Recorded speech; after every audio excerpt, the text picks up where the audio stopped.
అందమైన పూలన్నీ ఒక్కచోట చేరితే ఆ దృశ్యం చూడటానికి రెండు కళ్ళు చాలవు. రంగురంగుల దేశీ విదేశీ జాతుల పూలతో అహ్మదాబాద్లో ఏర్పాటు చేసిన ప్రదర్శన అబ్బురుపరుస్తోంది.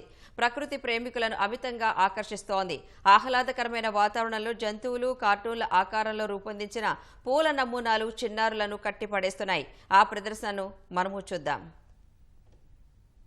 ఒకప్పుడు కాలుష్య కాసారంగా మారిన అహ్మదాబాద్లోని సబర్మతీ తీరం గుజరాత్ ప్రభుత్వ కృషితో ఇప్పుడు ప్రకృతి రమణీయతకు ప్రతిరూపంగా నిలుస్తోంది.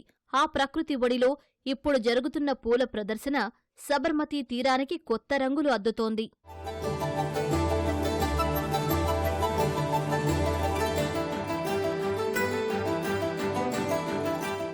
ఈ ప్రదర్శనలో వేరువేరు పుష్పాలతో తీర్చిదిద్దిన ఆకృతులు సందర్శకులను విశేషంగా ఆకర్షిస్తున్నాయి. ఇక్కడ పూలతో రూపొందించిన కీర్తి స్తంభం, ఒలింపిక్ టార్చ్, జంతువుల ఆకృతులను సందర్శకులు ఆసక్తిగా తిలకిస్తున్నారు.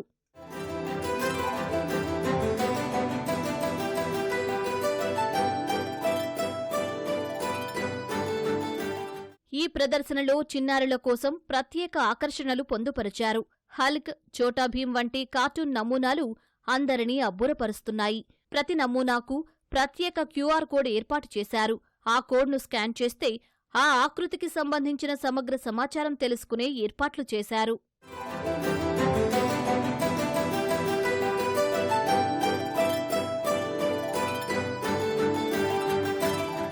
అటు 3 కోట్ల రూపాయలతో ఇటీవల అభివృద్ధి చేసిన నైట్ ఫ్లవర్ పార్క్ ఎల్ఈడీ కాంతుల్లో మెరిసిపోతూ ప్రత్యేక ఆకర్షణగా నిలుస్తోంది.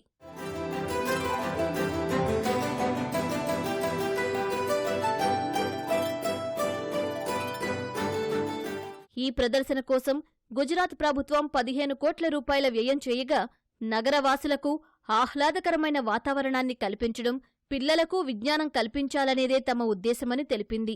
ఈ ప్రదర్శన నెల రోజుల పాటు ఉంటుందని వెల్లడించారు. 15 సంవత్సరాలలోపు పిల్లలు, మున్సిపల్ పాఠశాలల విద్యార్థులకు ప్రవేశం ఉచితమని అధికారులు తెలిపారు.